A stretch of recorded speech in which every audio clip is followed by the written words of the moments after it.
here. And the Jace in the mid lane versus an Azir still have to be very respectful of that Wukong pick. You know, if you try to push forward, you try to get that prio. The Wukong has a lot of power bouncing between top and mid. Bottom side self-sustaining here. And with a Leona into this Varus Heimerdinger, you are sitting under turret. There is not a whole lot you're going to do here. You might be able to save yourself against a dive, but I don't think HLE are playing around bottom side. They are playing around top. They're playing around this Camille. You can set up dives. And unfortunately, this Leona just simply isn't going to be able to do anything for the foreseeable future. You talked about Peter roaming, and he certainly could later on, as this is a level 4 gank from Clid. And they've got a decent wave. It's not a very large one, though, so. This is what I was talking about with Leona, though. This is what she's for, kind of is like, okay, they can't dive us, we have Leona. They can't dive us, we have Nautilus. You know, this type of support. No Q. Shock Blast going to miss, though. Zeka just going to try to flash away from this one. And he'll get out, but has to use the Summoner. Level 5. Yeah, this is no Narbar. This is what I was going to say is my main problem with Nome's draft. You can flex the Jace mid, but you can't give yourself a huge opening. Like, you've given yourself a weakness here in this draft because Camilla's up, Aurelia is up, and we can watch it happen in real time. Q comes up, Dindin getting very low. He's got Mega Gnar soon. Elects to walk forward, thinking, oh, he's not going to one-shot me. Oh, wait. Yeah, like we were talking about, you leave yourself an opening, right? You left yourself an opening in this draft, and then small misplay there, big risky move forward from Dindin without Narbar. And Clid would rather play bottom side until he has 6. It should be a little bit obvious, but no, they're just going to land that stun there as trying to get the damage on a Vital, not actually going to work out, as Peter was the one who got grenaded. So a little bit of split damage. Of course, understandable, you want to go for the Ziggs, but at the end of the day, it chunks them down, and they should be able to get this Drake. Yeah, Drake and potentially some plate gold too. Decent amount of vision as well, as we're going to take a look at the replay of the top lane 1v1. Yep, this is from Kingan's perspective here. Hookshot comes through. He steps back into the sweep for some reason. Got him. Got him. That's what he would say if he knew about orange buff. Either way, bottom side here is in a little bit of trouble for Life, as Life is in a bind, 1v2, not able to do much, as Sylvie gets 6 and throws his ult into the wind. Just a little bit of generosity there. Yeah, kind of a surprising timing for a gank here for Nongshim. Never mind. I guess Clid, after the way the bottom lane went and the nice gank from Sylvie, he's like, well, I can just take 3 Rift Herald and we can just take this top turret extremely early on. The issue with this is that Vital is Ziggs, so he is going to get a nice amount of chunk damage into the bottom lane turret as well. It's also going to free up some of the pressure that you were supposed to have from Life Esports' bottom. Yeah. Vital gets that split plate. Say that, and here comes the Azir. Vital is going to flash very late, and you know what? Might actually work out for him, as Viper's still on the chase looking for the arrow. He's going to miss, and Vital... But definitely making this a much better situation for Vital. Yeah, absolutely. Like, Life definitely still handily in the lead. Speaking of which, they're looking for a bit more on Fiesta. Can't get away. Oh no, he's going to knock him out of the Hextech ultimatum. Fiesta's still with Flash, as they're just trying to get that at this point. Fiesta not even going to flash. He's just going to walk it out. Just gets away from the gank. As now the immense amount of priority, you can see Life and Clid even in the enemy jungle.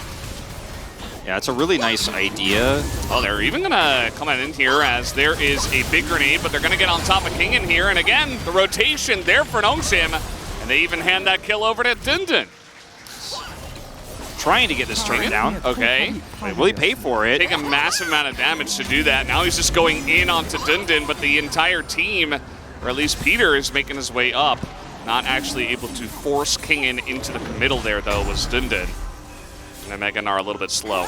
Really liked how Nongshim played that, using the Ziggs ultimate to clear the wave and force Kingen to stay. Left him a little bit vulnerable. He almost gets picked. And all the while, Fiesta is going to get this topside turret. So way less resources used for the same gain here for Nongshim. Yeah, and I mean, this Azir sitting on a Ludens right now in this draft. I worry about what Zeka's role is going to be going to these team fights, because the front line is pretty sturdy when Mega Gnar is available, and the Sejuani just in general, the Aftershocks, difficult to kill. So the burst damage of that Ludens is temporary versus... Even Leona. Yeah, like, it's a good point. I actually kind of forgot about that. That's another front line. Whereas the Ziggs chips away at a relatively weak front line. So I am concerned about this itemization as Clid looking for a flank is spotted. It's very fast with that blue pet. Zipping in and out of the brushes, just looking for an angle, just being very annoying, as you can see. Fiesta and Silver like, well, this guy, I guess, just gets to laugh in our faces. Speaking of which, that is going to totally miss, but gets the flash out of Fiesta. They turn it immediately on the Clid, and they mess up that clone. They're not going to mess up Clid, though. He is able to get away. Idol's here with ult. Yeah, they're still on the chase. Life zipping away. For the third Drake, I mean, there's a lot of threes. But what I was going to mention about the setup here for this Drake is 3 kills. If Nongshim wanted to fight for poke here, they win it 100%, but instead they're going to, because they feel like they don't have vision of where Zeka is, he's got flash and ult, they're just going to push instead and give this Drake up. Will they get punished? Seems likely. Yeah, Vital's like, well, which way am I going to go? They're going to go up towards Kingin, who is Camille. He has flash as well, so now the turnaround comes in. Vital is just left alone, does an insane amount of damage, actually, and he's going to take down Zeka amongst it all. Does not care, as he did his job. Big shield as he finishes the Seraphs. And this is vintage King and Zeka. Yeah, Dindin did have flash, but not going to elect to use it. Instead, going into Meganar, trying to buy some time, and Zeka is just going to pick up the kill. As now, rotating through the jungle, as a big kill from Fiesta onto Zeka, though. You see the Helm of Life not able to get a kill in the enemy jungle either, as Kingin stays a long time to try to take down the Jace. Remember that arrow. Ooh, the flash in, and Fiesta picks up the solo. Well, I guess he gets a little bit of help from Vital, but still picks up the kill. Yeah. Fiesta shows up here. We're going to watch it from his first-person view. He's going to hold this E, knocks him back, switches back to ranged mode here, hits the W damage, hits all 3, and then it's like, all right, acceleration gate, flashes for it, grabs the kill. Beautiful play from Fiesta. As the crowd oohs and ahs at the mechanics. Some of these players, you may not recognize the names, but they have been honing their skills in challengers. Drake does not go to Viper here, and Nongshim tie this one up 2-2. You really worry. Okay, King in. And then he's got some support. He's got Meganar as well, as here comes the Leona to CC from 50% health. Stays for the turret again, but this time he doesn't get away with it. TP to the top side. Now you see Nongshim trying to push this advantage. I mean, Nongshim might be able to start this Baron up. They have tons of damage between the Ziggs and the Jace. And unfortunately for HLE, trying to push your way into this one without the Camille is so difficult. You don't have a great front line, as we've mentioned so many times. The poke pretty strong from Viper so far. Able to proc that Baron early. Peter is going the long way around. As will this flank matter? They're trying to turn now onto the Azir, but Zeka just flashes away. Peter's in the back line, but he's alone. They're able to kite back onto this one, but Life is going to be the first one to go down, as Peter will as well. The 2 supports eating it there. Zeka, no flash here, has TP and a turret. Not a very comfortable position right now for the Azir. He's trying to push Dindin into Viper, but immediately Dindin turns it around as the rest of the team on the bottom side here trying to get on top of Fiesta, but it is not working out. Oh, they're going to take down the Sejuani as King in a perfectly timed flash. If he can find the angle to do so. I mean, this poke at the beginning of this already so good. Boy. Here comes Peter, too, back from base. Yeah. Got a flank angle just like the last one. Oh, Life. He's burning. And this is choke point control. Yeah, so now it's a 5v4. And they didn't really have to expend much for that. Nice amount of poke here from Viper. He's going to hit those onto Sylvie. See that Viper is quite fed in this game. Even into the tank, Sejuani is going to be able to do some nice poking. Kingin, though, getting around the backside. It's going to be interesting. The teleport feels a little bit late as Zeka's trying to join on up. Clid able to avoid that. Avoiding so much of the CC as the Bouncy Castle is in it, and Zeka picks up the Drake. That's Hextech Soul for Hanwha Life Esports. And just like that, the teleport seemingly just right on time. And there's a real win condition here if somebody gets picked. Oh boy, yeah, he's gonna get picked big time. Has a stopwatch himself, but now that's 2 stopwatches they bought for the fight and they can't use, but Kingen is going to go into his GA, I suppose. They can collapse here too, Clid and Zeka, but they're just gonna force this into mid. So much used to try to collapse onto the Camille, not enough. As that is a Nexus turret and a, Hextech Rift, yeah. what up? Hextech Rift, Hextech Soul. Fiesta looking for technology. Oh, sidestep is real. Yeah. And they're still on the chase. Chains of Corruption, though. That should be a lot of damage into Fiesta. Even a grenade in his face, but Sylvie's so fast. I would assume that eventually he should be able to take him down. No, a couple flashes away, and now they have just gone too far. Nongshim, a last-ditch effort will not pan out for them. As it looks like HLE Esports, with this win in the fight, will go on to take game number 1. Not the easiest, not the cleanest here. HLE Esports clutch when it mattered. And this has been the story of this team. Behind often, early. That's okay. All right, Vars is coming. That he is. And he's here with another chains. Viper, he's like, maybe he heard us. He's like, I'm going to hit everything from here on out because he has been exquisite since. Very good stuff. HLE Esports going to win in about 40 minutes as they will pick up the ace in the end. Nongshim, a good try. You know, a cool draft to bring in for game 1. Doesn't pan out. HLE Esports get the job done in the end. Viper knows how to do damage. That's one thing we know. You know, at the end of the day, 38-minute game, 40,000 damage. That is another over 1,000 DPM game. He just keeps stacking them up. And you could have just taken the Silas pick to say, I want to deal with this Gnar and have better setups, but hard to hit a Zeri with that, right? And ultimately, you've picked something that gives you a lot more power in terms of damage. Zeka's Kassadin has looked great when Kingen has been on frontline champions to set him up, but a lot of resources committed. Yeah, and yeah, like Peter has to come up, Sylvia has to come up one time, and he's still here because the wave is still being held. So now the ult is going to be used. This is a very strange lane situation that doesn't come around very often because our mid laners usually take teleport. Yeah, that was like it's one of those very rare moments where we actually have to like really think about how much value Doran's Ring gets and how many autos he can hit without his mana to proc it off of spells. Catalyst, though, picked up an interim. Yeah, as Ignite here onto Viper, but again, just throwing out Harass as Wukong is here, though, and Life is going to get rooted. He's probably going to have to flash away from the Wukong, at least. The early flash out of the brush will get him to safety. And they are trying to rush this one down here. Zeka... This is HLE with Kassadin and Zeri trying to force this first straight fight. I am not sure about this one. Has a massive knockup into the Viego plus ultimate as Clid will flash away. Viper going to proc the ultimate here. As in they go, lots of damage already onto this Nongshim comp as they're just trying to get away. As Zeka now even forced a flash, but they are still going in on the fight. First blood to the Gnar.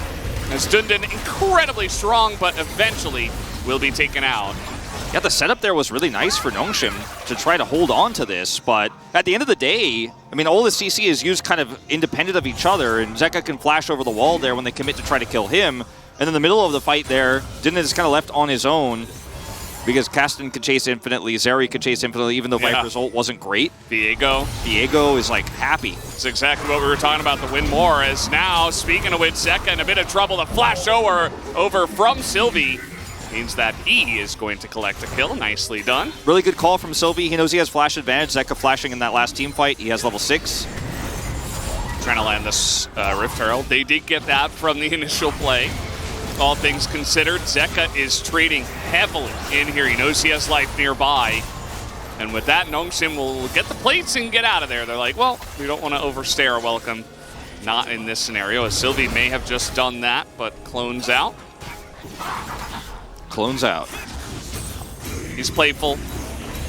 Kingen. He's trickstery. It's just gonna walk past this turret here with Clid, who's shadowing him, and they're gonna try to take some of this jungle away, putting the pressure everywhere but their scaling carries. They're trying to collapse in here, and Clid might actually just be caught out as big wild growth and an ult. A heartbreaker to break the hearts of Nongshim as they do not get the Viego kill. Grabbing a summoner, but still, I mean, Zeka is buying time. Or they're buying time for him. He's not buying the time. He's receiving it. Viper also receiving. Free farm here on the bottom side. If you get that kill as Nongshim, you feel very good, but a flash alone isn't going to be enough.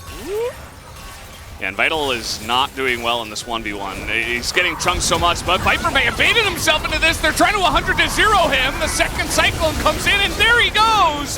Down goes the Zeri. To the insane amount of damage from Victor at the end. Fiesta, don't know where you're going, buddy.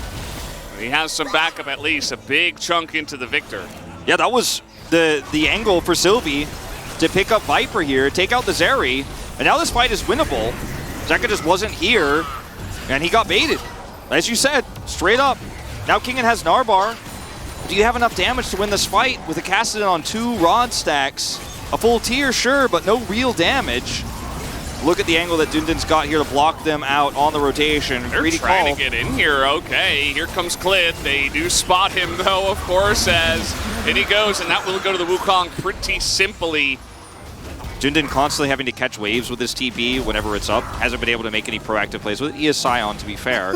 But this means that with no TP for Fiesta, since he took Ghost, there's always traps potentially being set. Uh-oh. Fiesta, he was doing so well until he wasn't. They're trying to collapse on this brush because Sylvie is here. And he baits himself in, it turns out, because there were 2 of them in that brush.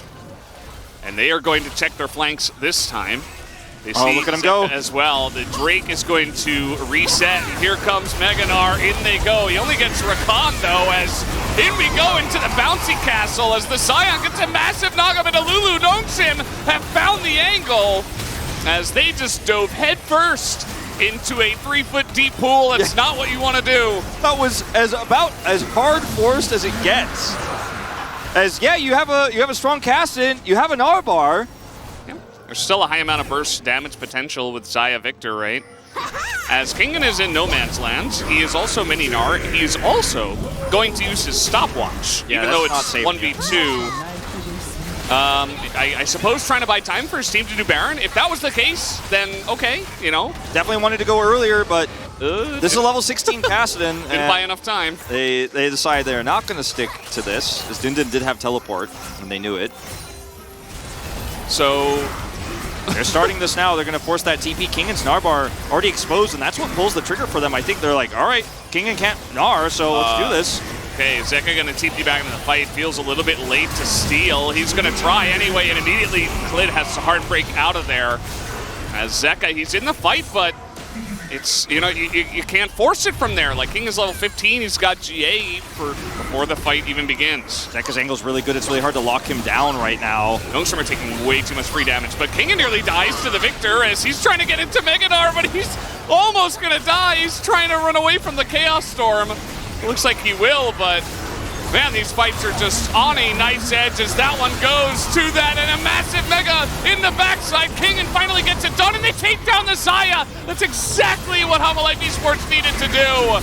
As finally now they are trying to get the rest of the members. Sylvie just trying to buy time, trying to pull them away from mid, and he will buy a lot of time. Can HLE Esports end from here? Looks unlikely, but it's still a massive victory in the team fight for them. Yeah, 4,000 gold ahead, but the swing is going to be even bigger when they just push through and take out all these structures. Watch this one more time. This is Zeka's first-person view. Wants a Penta.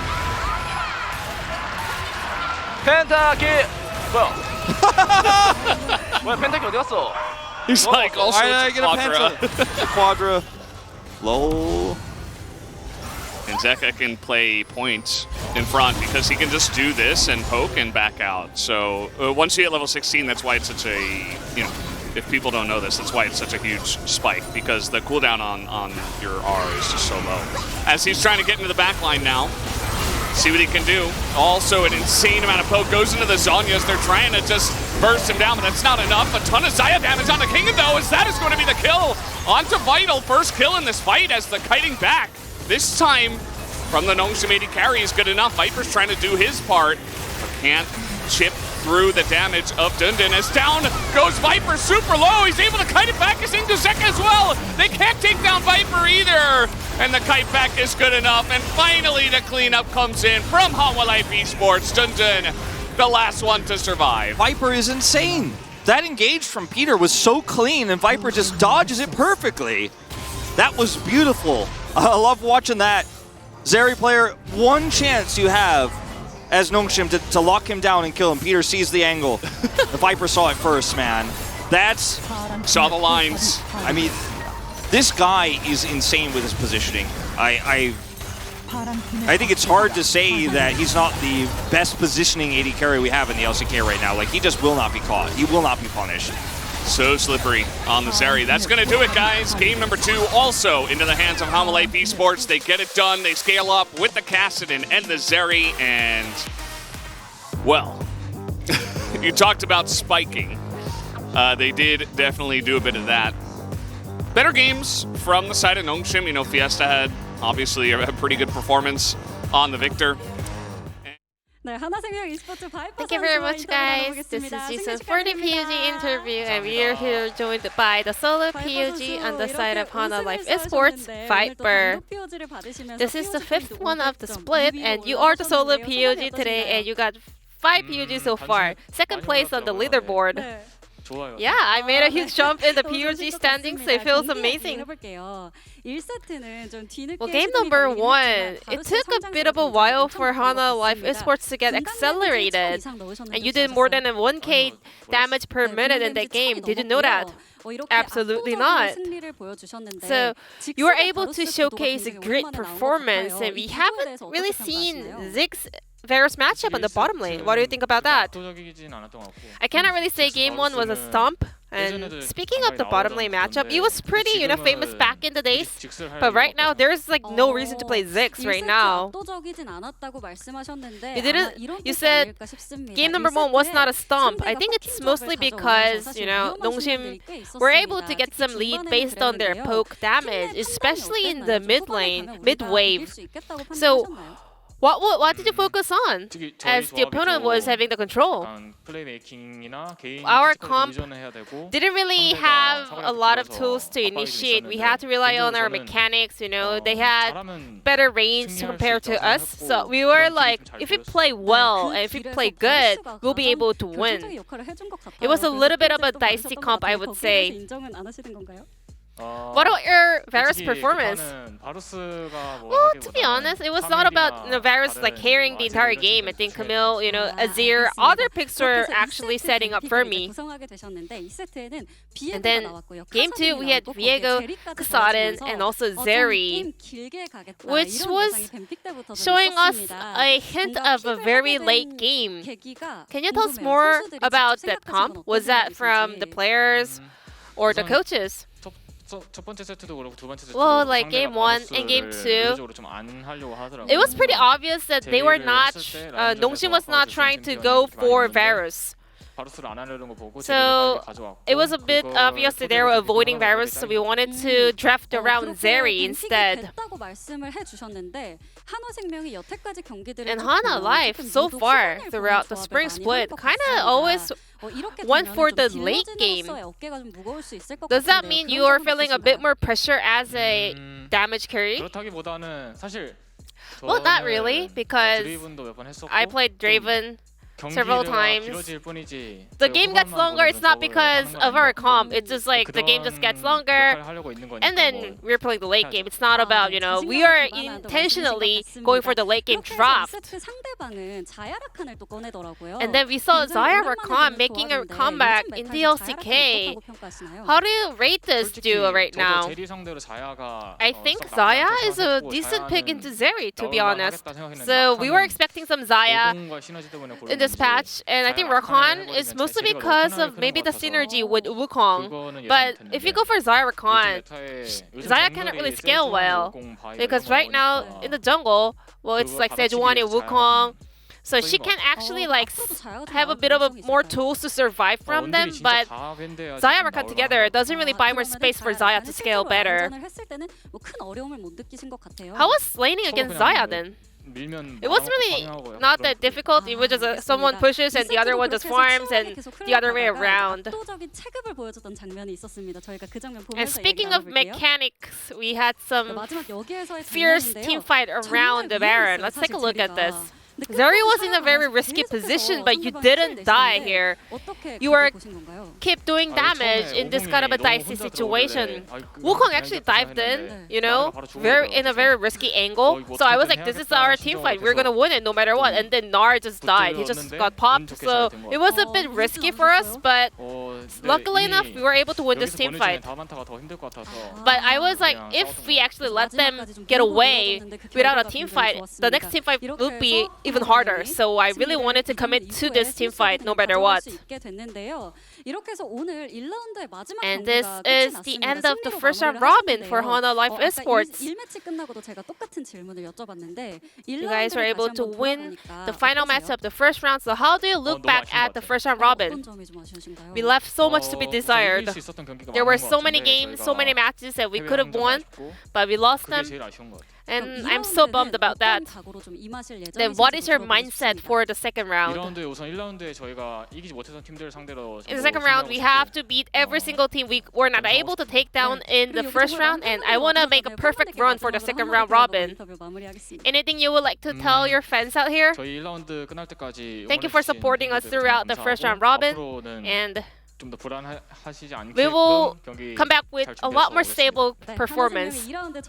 This will be the end of the interview from Viper from Hana Life, and back to the space. Thank you.